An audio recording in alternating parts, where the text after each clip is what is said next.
why there was a need for solid regulations. The affordability of middle income groups started becoming much larger.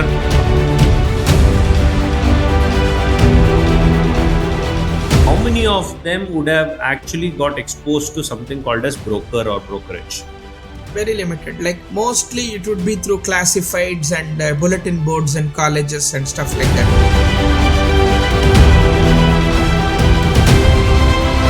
How the regulations had to be enforced because of some gaps or the shortcomings or the violations. Anybody today, without even capital, without even thing, could basically call themselves a broker or a builder.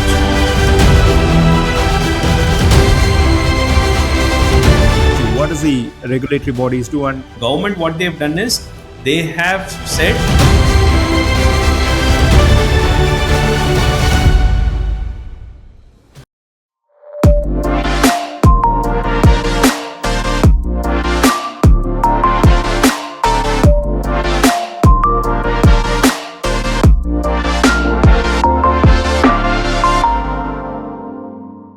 hello and good morning to podcast number 7. Today we are joined by Arun C.R. and Badri as usual. We are the panelists who are chit-chatting about the industry altogether. We have been talking a lot in the last 6 episodes, and we embarked on who the stakeholders of the industry are.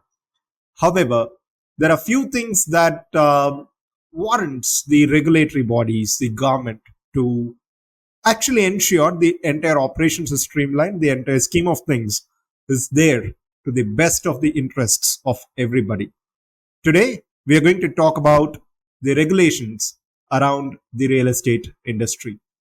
So, to begin with, I'd like to take it in a little Q&A mode to Arun because of his subject matter expertise. He has been in the industry, as we've been discussing, for about 16 to 17 years. And I think, as usual, I'd want to get things started with you. Now, Arun, I want to get to the basics. Why there was a need for solid regulations, a standardized one? Why hasn't it been incorporated before 2016? I believe RERA was passed as an act only in 2016 and it came into force only between 2018 and 19, right? So, what was the pre-RERA? Yeah, what was the pre-RERA kind of dynamics, and how it is getting to a paradigm shift, or how is it getting the industry to a paradigm shift altogether? first and foremost, housing or piece of real estate. Just let's look at a quick history, right? How we have evolved in real estate, right? There was, I would say, guidelines or regulations have been evolved in 3 phases over few thousand years, I would say, right? Few hundred years. Let's not talk about 1,000 years, right? Few hundred years, which is like first era was all about elite owning piece of land, right? So it's all about elite ownerships, right? So there were the kings who own it, and probably their lords own it, and then then eventually a few of the community heads own it and things like that. So typically, if you see, they were the ones who are owning it. So the guidelines and regulations have predominantly curtailing towards guarding that scenario, right? So then what happened? The real freedom came in, democracy came in, and things like that, where from elite, the tier came to the middle class, right? When we're middle class, we was able to own a piece of real estate was when there was financial inclusion, which means there was something called as banking system came in, there was something called as credit which came in, right? So the evolution of finance or financial ecosystem brought in the middle income group affordability or capacity to own a piece of real estate, right? So as this was happening, right, this financial inclusion has made anybody and everybody today could think, or probably everybody to think of eventually owning a piece of real estate in their lifetime. So that's the world we have already seen, right? What are we moving towards is towards the maturity of this middle income, where we are trying to go towards much more inclusiveness, whereby we could can we look at beyond just a mere aspiration of owning, right?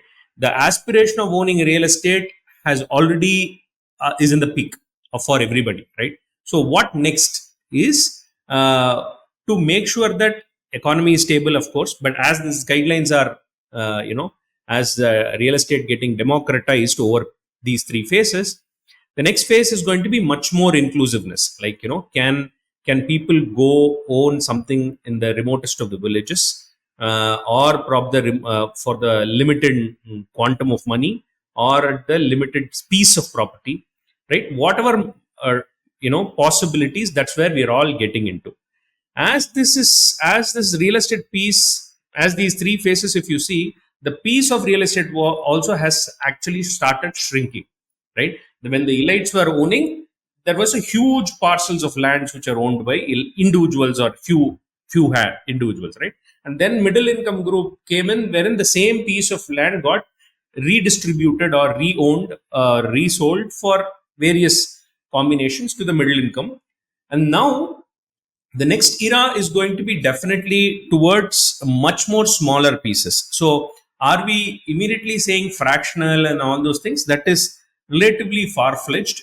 Probably it's a parallel ecosystem, which let's take it a while. Okay, but what I'm trying to mean by smaller pieces is that co-owning, right, of a property within a family. See, today people in our previous generations, people were thinking of aspiring to own a home within a generation. Our generation is thinking of probably just not owning a home. They want a lifestyle settled within a span of a life, within their you know earning career.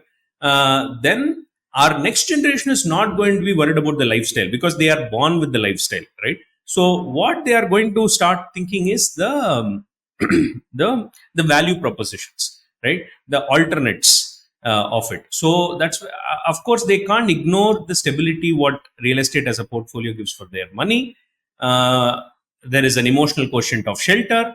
There is a basic need called shelter, and there are emotional quotient of owning it as a wealth, right? Owning it as a wealth. So all these dynamics are going to come to the future, but that's far-fetched. But as this transition is happening, government or the ruling government, whenever they were, right, during the elite period, during the middle income period.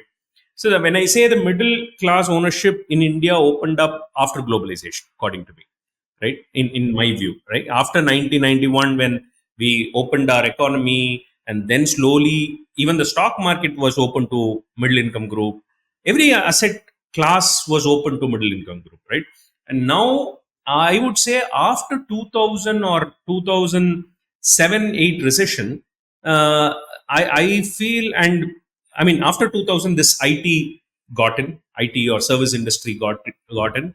The affordability of middle income group started becoming much larger. In 2010, by next 10 years, the all of the middle income have started thinking of owning beyond one house, right?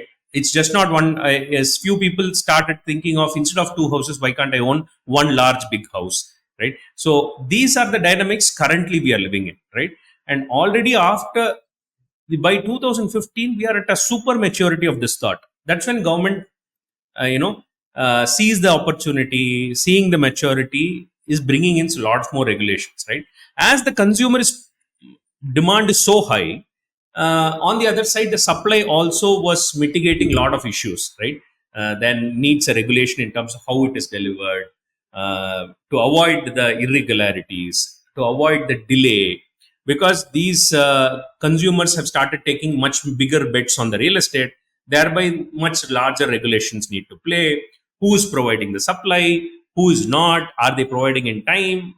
Is there a proper timeline? So there is no, because the banks are involved for credit, then economy is involved in the entire game. So there has to be much more proper aspects of credentials which needs to be thought through there, right? So these are things which drove RERA for us. Even though these sort of regulations were much ahead, or probably was there. I mean, in the RERA for brokers and RERA for all of these things were there in US predominantly because this sort of maturity came much earlier to them, right? Uh, so the same stages, but I'm sure the entire I'll come to you on this in depth, but from what you said, you gave a fantastic historic explanation as to how somebody owning a property has evolved from ages. Now somebody who is right now active in the West, operating in the West, and for a country that sort of actively adopts the West culture, we have seen quite a lot of adaptations in various industries, and one such is subscription of a vehicle usage. So you were talking about, you know, uh, people are born with the lifestyle today. So what would the next generation would ask for? How would the shift of ownership of property would evolve? Now, this is something that came on the top of my mind, for which I'd like to ask Badri rather to give his opinion or perception in terms of, is subscription of a property possible, for somebody who is agile, who is mobile, who travels from city to city, lives for 2 years, 3 years, and then move on, rather nomads, how we call it in the ancient. So is there a scope for that? Is there any system over there? It is there in a few ways. I mean, there are a few funky models, or at least the way it's named, like rent to own and stuff like that. I don't know if India has rent to own. We'll go to it in a deeper way. We have something called as a co-working space in a commercial area. There are quite a few players like Workafella, Regis, who are there all over the world, where you sit in an office in Chennai, and if you want to relocate to Mumbai, there is an office in Mumbai where all you need to do is simply plug out and play. It's easy to get your work sort of relocated. this is the typical. Now, I would say this is the typical, thing of somebody who's born with a lifestyle, right? So they would think that that's the base of their life, right? Which means if I'm if I call something as office mine, then the perception of today's generation of an office space, or I'm saying the a cabin space, what they sit in, is different from a previous generation, right? uh, so if you see in that perspective, I would want to pick Badri as to Badri, typically that this evolution of human or evolution of this market has come from, I mean, West is much ahead in terms of economy and maturity. So typically, in that sense, we are going to definitely follow, right? So these lifestyle benchmarks of, we speaking about co-living, this co-working, PGs, all these things come, I feel it is all coming from the perspective of somebody by default born with that lifestyle. uh, Even if they can't own it, probably can they co-own it or co-rent it, right? So that's where it is all coming. Am I right? Yes, yes, yes. They are geography and location agnostic, right? Yeah. Let me finish. Yeah, co-living. There are co-living probably started from university towns in the US. US economy, one of the biggest boons of the biggest driver in US speed and aggressive growth is the educational system, right? I even read an article today that it's literally some of the best colleges are like funded by endowments by first, second generation immigrants. The professors are kind of people who came from outside and settled here. The students are people who come from all of the world, the best of best students from across the world, right? So obviously they don't have immediately access to own property and stuff like that. So there have been a lot of innovations in student living, right? So that's where dorms and co-living started. Retirement homes started in US. I know Arun is a superb expert on retirement homes, but retirement living also started here because uh, there are a few types of approaches which people take post retirement here. Some go from colder places to warmer places to buy like posh condos and this thing, which is why Florida has its own retirement demand, because it's one of the few places in the US which has 365 days warm climate. So for example, I live in Chicago in the Midwest region, which is very cold in winter. So typically when people are in the peak of their earning career, or when they have kind of finished retiring and have a big sum of money, they buy and move to Florida. Like either during working career they go to winters to Florida, or post retirement they go to Florida and buy these open air convertible car types because they really want to enjoy weather. Because some parts of the country you don't have good weather, right? So there is a lot of innovative models around this thing, Florida, right? Timeshares were probably born out of some of these, like because people wanted to enjoy few days of good weather every year in a good property, which is why timeshare is born. The Sterlings of India were born after that. Uh, I know. I mean, I think I'm a boomer in this when I say Sterling because my dad used to have Sterling, then Club Mahindra. I don't know if there are ones beyond Club Mahindra also now. So timeshare definitely was born in the US. Even now, it's a very big thing. And then obviously rent to own is something I hear a lot. I don't know enough about it.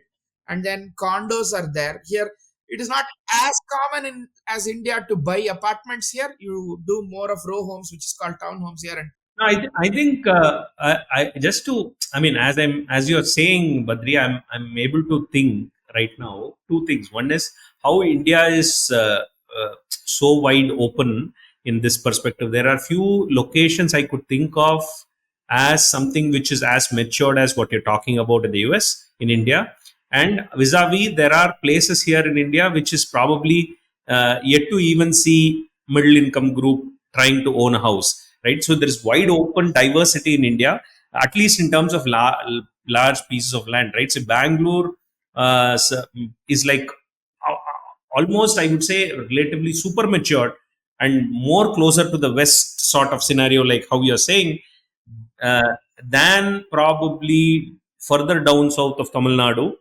which is relatively, I mean, say Chennai is relatively different in that perspective than from Bangalore. One and two, importantly, I found very fascinating or thinking about was that I was always thinking about some infrastructure announced by a government determines certain aspects. Probably, as you're saying, I'm thinking is that can institutions, educational institutions, would probably be the living index top priority, right? Because in the future, or probably currently also, it is part of the listing livable index. But my point is, will it be the number one livable index, or would drive the future? here it definitely is, especially after your typically school district is the number one kind of factor in this thing, which is why even the housing market overall, if there is a slump or a flattening this thing, even then there is demand for homes in good school districts because nobody wants to leave a good school district, especially once your kid reaches third fourth grade or something like that. You want to rent in the same area. If you want to leave that also, you want to buy in the same area, right? Because it's not that easy to uproot your kids schooling, right? So uh, there is like even today. How much of this? How much of this is towards the colleges and universities? The like big colleges, universities, do they drive real estate? In your same point, Because irrespective of the demographic, whether they are Caucasian or Asian or something, typically the trend here is at least by 18 you kick out your kid from the house, so they don't live with the parents. So from then they are expected to be independent. Though off late with immigrant families, at least there is a tendency for parents wanting to save up for the kids education. Typically the kid would take a loan for college because here schooling is largely free. More than 95% of people do public schools, which are very good. Universities are costly. So good universities especially are very costly. So you typically take a loan. In immigrant family cases, nowadays they want to save up for a college fund and like a mutual fund or a long-term savings and do. Then post that the kid goes and gets into this co-living dorm kind of things from that time. don't you think? I'm again parallel drawing my mind. Is that the when you said kicking out of? I mean, typically an 18 gets kicked out of the house, right? In US, don't you think in India, Balaji, you can also comment? Is that are we all not getting kicked out of our house by ourselves for the sake of a job, getting migrated to a different place? See, if you ask my opinion, I'll take the liberty of being the youngest over here. When it comes to, seeking the opportunities, it's not about the age or it's not about the dynamics or the culture that we have seen in the West, you know. By the way, just to stop there, audience have noted. But unfortunately, I look the oldest, so that's a different story altogether. So, yeah, coming to the point, it's the intent to go after what they like. It has grown up. It has gone up. My point is, my point is, like, are we not by ourselves getting kicked out or being western? Because I've never realized this migration problem from the perspective of somebody getting matured and becoming independent, right? That I'll give you a little perspective. There is a difference between getting kicked out and getting the entire ecosystem work around you. The home that I'm sitting right now. It is owned by somebody who works in a government organization in a senior most position. He's retiring and he's coming back to this house to spend his entire retirement life by the end of this year. He got this house because his son got an admission at a college nearby. And for those 4 or 5 years, it's him who stayed all by himself. It's a huge house. It's about 1,100 square feet. Uh, it's a spacious 2 BHK with a kitchen which is as big as a master bedroom. So in terms of facilitating and livability, But typically, after all of you, right, you have your siblings. Just my point is, both Badri has siblings. I'm a single son. So if you see, compare all of us, right? When did we all, after our college or PG, didn't we all leave our parents for some time and go and have our job? Right? There was a time where there. I'm not saying, see, typically culturally, I'm not saying we are switching to West, right? We still have our family culture and things like that, which is going to last ever. I'm not trying to, because let's stick on to this real estate dynamics, right? Now it is flattening, but typically in a tier 2, tier 3 city, you have to go to a tier 1 city for job. It's a lot more. So you do. So here, let me complete on the US angle. Just a second. One second. One second. Yeah. So here the typical graph is you do kind of live with your parents till about 18. Actually, getting your license in 18 is a very big deal here. Like that's almost considered like getting wings to fly, because in many states 15, 16 you can get a license, but you have to have a adult with you. Only at 18 you can kind of drive on your own. Like, so that is kind of considered as a sign of independence and like you kind of being very free, because it's a car driving country, right? For most parts, very few big cities have public transport. So typically, then you go to undergrad around 18, and then undergrad, most undergrad colleges mandate you, some don't, but most mandate you to stay for 1 year within campus. Undergrad is usually 4 years. And then after that, you kind of get into student living, co living, and all of that from second year of college, typically. And then once you finish college, you kind of get start. So is that independence? No, I'm saying there are two things, right? One is he starts somewhere all new from scratch for himself, plus also his independent, not able to compromise the minimum lifestyle. Is that not two which is enabling to him towards moving towards that PG or a co-living? Is that not a determining factor for him to choose? Yeah, it is commerce. Typically, parents, in some cases, as I said, for Asian and all sorts of Asian and immigrant families, typically nowadays they're trying to fund the education.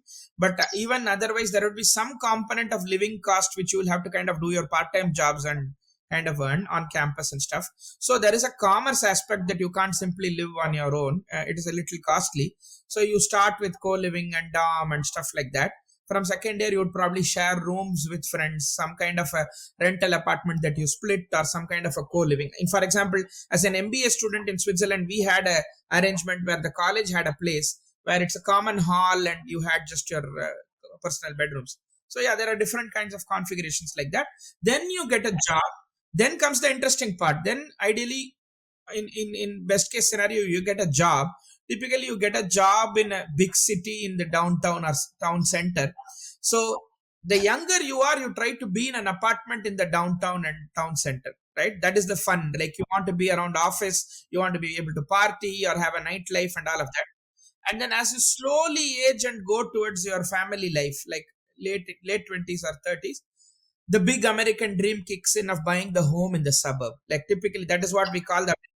No, I want to just relatively come back to the topic, which is, um, you said at that point of that PG and young age, how many of them would have actually got exposed to something called as broker or brokerage till the American dream kicks in? Very limited, very limited. Like mostly it would be through classifieds and bulletin boards and colleges and stuff like that. So classifieds, different levels you have classifieds. So typically, you call it that American dream is today's Indian dream of owning a home, right? For themselves is the same as American dream you're talking about. Yes, yes. Typically, an American dream, as they call it, is, I mean, they don't use that word too much nowadays because the whole family concept has changed a lot. But you want a nice, decent size home for yourself with a front lawn and a backyard where, and then slowly raise a family. They can play and No, same. Don't you think the same thing happens in India? Like being in marketing, I could sense that, right? So we also tend to, in previous episode, also like when we were talking about branding, if you could recall as to what I was saying, like whenever we see an ad, there is a happy family and there is a beautiful garden in front, and then I mean, this is the typical advertisement of any real estate parcel out there, right? So anyway, so my point is so that the brokerage comes. yeah, for a special stressing for a second, Kerala is very big. I don't know, now the culture has changed. Even 5-10 years ago, Kerala was not that apartment culture. There again, you want your own independent home. You want to pick the materials, construct it, and they typically give the family name to the home. That's a very Kerala thing. So that is very similar, I would say, when it comes to home ownership to the American dream, actually. So it's kind of changing at this point of time. The reason why I took certain references, especially of the house that I'm rented in, is for the fact that there is an intent when it comes to uh, adopting a property or a real estate as a token of legacy or a sign of legacy, which was in the past. While things change at this point of time, where it is for one guy who is not even in India right now, and their parents made their mind that he won't return to India at all because he has flown to the US and he's going to settle over there. He has already settled over there, but this house is in his name yet. Is in his name yet, while it is managed by their parents. So when it comes to the dynamics, it's very important that we need to talk about all these, because these things might find a little profound for the viewers in one way, and in the other way it might sound off topic, but this is actually setting the tone as to how the regulations had to be enforced because of some gaps or the shortcomings or the violations which followed later. I think I would let this conversation flow in a way that we can actually understand where potentially things went wrong in this strata or in this dynamics of thought that we have had, one in India and of course in the West. There are a lot of similarities that I could understand. What I could actually subtly add there is that from if we see that we are able to draw parallels in the aspiration of consumers, right, from the Western India, which means what we were actually, or what I understood was that this is going to draw many of the consumers to think this as a lucrative career to choose also, right? Similar to West, that dynamics has tremendously is picking up here in India, right? See, for 100 million homes, and when there is a demand supply gap, and when there are very few new primary homes which are getting supplied in some states, right? Then brokers tend to want to get this local information out there, and more brokers or more consumers turning brokers are similar to the West, is what I'm seeing.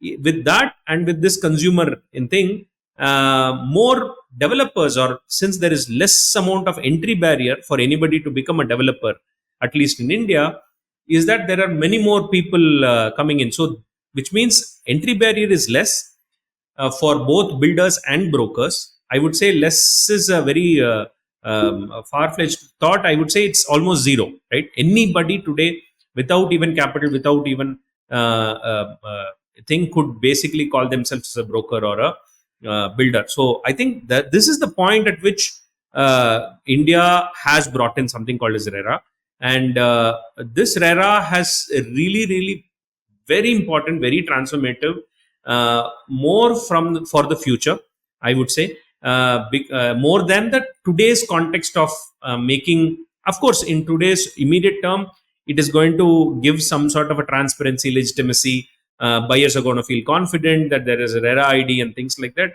Yes, but I see relatively something to the future where this inclusion of everybody, and we the this regulation is going to allow even more even more people to come into the industry, like a brokers, like a builders, and have much more profitability and much more consistency in their cash flows because of a lot of things. Digitization is inevitable today, so these are dynamics which I feel we could touch upon quickly, to ponder more in the future. What say? Yeah, I think even today I had gone with a friend to look at some property for him, and this hits hard.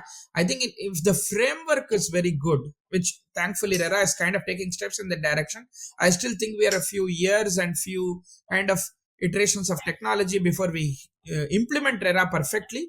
Then there are only three things to do with for any good developer, right? Literally, they need to do only three things: have the ability to raise the right amount of capital, promise consistent and reliable execution, and manage working capital to manage that execution. These three are the only things a builder needs to do actually, if the framework is right. See, because this future is going to be entry barrier zero, with superb regulation which brings transparency, which means everybody has equal opportunities to go market. That means more builders need to figure out as to how can they build a distribution network, which means how much they could go on to build a broker network out there to sell faster. Because every builder who, because entry barrier is zero, any new project could become a developer and could compete with Shobha or Purvankara, who's age old, right? So which means the level playing field is going to be same for the consumer. uh, so builders are already starting to become more broker dependent in the urban lower cities and in the more cosmopolitan metro cities today, and this is going to percolate further, which means brokers are much more going to get streamlined, and means that is one. Two, on the other side, brokers have to, get real time information, right? Real time availability price, so that they will be able to not depend on the builder to ask for every small informations to market and things like that. So, and similar to West, I think India is very much ripe because of RERA, very much ripe towards MLS, multi-listing services, which means there is a single cloud inventory on cloud and which gets redistributed. This I feel very strong because I'm able to draw parallel from the West and the dynamics and the market maturity which is flowing that direction. I'll tell you exactly what happens here, right? I'll tell you how smooth it is, and India will get there as well, right? I went to a townhome, as what you call row house, right? So mostly in my area, which is a pretty hot school district, it is largely townhomes. We used to have a lot of single family. Now, for multiple reasons, I'll come to the reasons later, we are not doing too many single family homes. Lot of townhomes. Typically, a large builder comes, buys a plot of land, and to buy a plot of land, you need to put down only 20%. And even that 20%, most times it's not their money. They organize through REITs or investors and get that land, just the land parcel. Then they develop like phase by phase, or area by area. And for that area, as you said, everything is digitized, right? They just build one model home and then they digitize inventory. And because it's such a hot area, it's published, and everybody in the area is looking into that through a feed, right? When I say everybody, it is also the brokers, it is sometimes also the home seekers, because for primary, you don't need brokers that much here. So everybody is looking. Every day you get inventory. When new inventory is published, people go book, and the turnaround, and because houses are built very, very fast here, right? It's largely like just vinyl and wood, right? where materials work very different. It's not vertical, it's not such complex construction. So it is literally a 3 month cycle time to hand over a home. So they literally publish the inventory, the whole world sees it, they come and book within weeks, within 3 months, and they start taking the cash, or at least the assurance of the money coming in from the buyer. 3 months those are delivered, and then you start hiking up the price and go to the next phase. It is that fast. And all of that is possible because the financing is so streamlined, the inventory is unit level and so streamlined. Every, as we say a slang here, everybody and his grandmother gets to see the stock immediately. So so Exactly, exactly. No, I think there are this whatever you're saying, this scenario, I don't see it as far in India. In probably 2 years, 3 years down the line, this is the rule of the game, in my Aren't view. we seeing it already, Arun? And I was intrigued and I really wanted to. Yes, yes, very much. We are seeing builders are making huge efforts. There are to digitize and empower brokers, how to onboard brokers. E-onboarding brokers is going to be very, very, very dire need for the builders, which they are already doing. They are CRMs of brokers and builders are getting synced today, right? I mean, of course, as this is happening, MLS is inevitably still not come. Fortunately, nothing to promote my product, but my point is that we are fortunate enough that we are in the right place. I have a question over here. We have been talking about how the stakeholders have evolved and how the dynamics of the buyers have evolved and so on. Now, what does the bodies do? What does the regulatory bodies do, and how far has the government evolved over here? Because we spoke about MLS and IDX, and we spoke about every technology that is being adopted. And for people who run a business of real estate, it's inevitable that they'll have to use it. While we have been talking to quite a few governments, while they find the value of it, they understand it, but they're not motivated to quickly jump in and get things done. The thing is, I think we are as an ecosystem, right?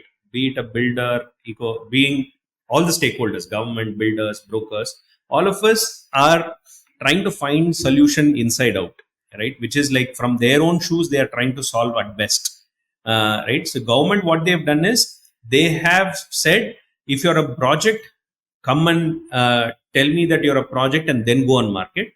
If you're a broker, come and tell me that you're a broker and then go register yourself with me and then go do it. While doing that, they want you to give all the inventory to me, to the government, right? They want it to get digitized, but unfortunately everything is still paper scanned and put out. That's not digital, right? So it just imagine that. I mean, just because a brochure, that's where the typical India is getting clogged, which is website which has a physical brochure scanned and put out doesn't mean that the entire inventory is digital, right? So the same problem builder did it. Now government is also at that point. I think the necessity is coming towards alignment, because everybody are basically digitizing the physicality of it. I mean, physical paper of it. And there is a scope to it as well. I managed to put out a booth at an event that was run by a government. I was able to pick the booth number just as how you would pick a seat in a flight. If that is possible, buying a house of a real estate. I mean, see, we three know what is actually reality is, right? A reality as a product, what we do. So that is the inevitable scenario. That is what that's very much possible, feasible. People out there who are thinking of solving this problem needs to come out and start solving, if they are seeing this podcast, because there's huge opportunity, right? People, if they are already thinking that, hey, MLS, we have been speaking for 10 years and it has no maturity, no adoption in India. The thing is that the market is mature today. It was not mature the 2016 back, right? challenges, I think the challenge, and this sort of challenge has also been seen when we do UID and UPI and lot of things. Can standardization be done in the most efficient way? Typically, efficient is usually private sector. In the West, this is the only difference between India and the West. And it's a very open debate. It's a huge whole this thing, but we will stick to this topic alone. Right here, everything is private. Nothing is government. Right? Even MLS as a concept is private, though it can be chaotic at times. It is not. It is like conflicts are there. Each region has its own MLS, but it is still privatized. But it is still a standardization which works. In India, the challenge is: do we wait for the government to be come and standardize something so that it is really neutral? But the government is slow by definition, or do we allow some private entity to standardize, which opens it up to be one-sided for them or abuse, right? And for problem, we keep on kicking the road bucket down the road, and we don't standardize. This is the challenge I think which we have. No, I just want to add there, which is it will not be done by the government. See, for the reasons what you're saying, right? That is where Indian consumers or Indian stakeholders are waiting for governments to push it to them. Government can maximum give a framework or regulatory. I mean, maximum they could do is give a regulatory framework, and probably if the market or the stakeholders mature digitally, then probably government can say that, hey, you guys have matured, okay, let me also mature, right? Exactly. I was about to say this. Similar to taxation, right? income tax have been Income tax and regulations have been there for years. Companies were filing income tax and papers for years, right? Now the industry or market has evolved to digitization in terms of accounting. Thereby government is also pushing the digitization faster, right? If the taxation amount or the tax collectible itself is very low, let's assume, right, then I'm sure government is not going to think of digitization, right, for the market and things like that. So that's the phase we are in as of RERA is concerned. So if builders and brokers are going up in their inventory on cloud, definitely government, it's no time for government to basically say that, hey, sync all your inventory to us and then you need not come to Typically, us. government does one of two things to solve this. Typically, they take the best practices from all of the places and then kind of come up with a standardized data model, like they have done in ONDC or with UPI. ONDC or UID. With UPI, they took a slightly different approach. They picked the biggest and best of banks, right? They picked a handful of banks and then kind of made them invest, form a body, and then kind of created the technology out of that. So these are some of the options they've No, done. still it is governed by government, right? Banks are governed by RBI, and RBI is the primary bank here. So even UPI, for that instance, Badri, it is still where Paytm and wallets were very much there. Yeah, Balaji. When it comes to regulatory framework in the finance and fintech, the evolution was inevitable. People are motivated and people are rather forcing the government to take some solid measures against certain practices that may not be good from time to time and place to place. While such damages in real estate, only when it happens at the peak of everything is where the damages are sort of even visible to everybody. So when it comes to all these, the regulations is something that we need to draw parallels from how you brought in the taxation. And now when it comes to finance and fintech, I think we are moving in that stage, and I believe we might take another 30 to 45 minutes to discuss everything in conjunction to what we have discussed so far. But we have touched upon some important topics. We have set the tone in terms of how the perception of people is, how the stakeholders function, how we have drawn parallels from the West, and we have embarked on an important juncture where we are going to talk about drawing parallels from various industries and the necessity to actually get the best out of everything. Now, this is something I'd request if we can do it for another 45 minutes on the trot tomorrow, so that this is comprehensively covered in all meticulousness. So I'd rather request if we could also take some time to do a little bit of homework in terms of uh, getting the right data, right information, importantly from the finance and taxation parallels. Definitely. Sure. So can we push this for tomorrow for this discussions to be meticulously done? Definitely. Definite. Why not? Perfect. On that note, once again, I'll be starting tomorrow. I mean, continuing the same discussions tomorrow as well. Stay tuned. Have a great day ahead. Yeah. To all. Thanks. Bye.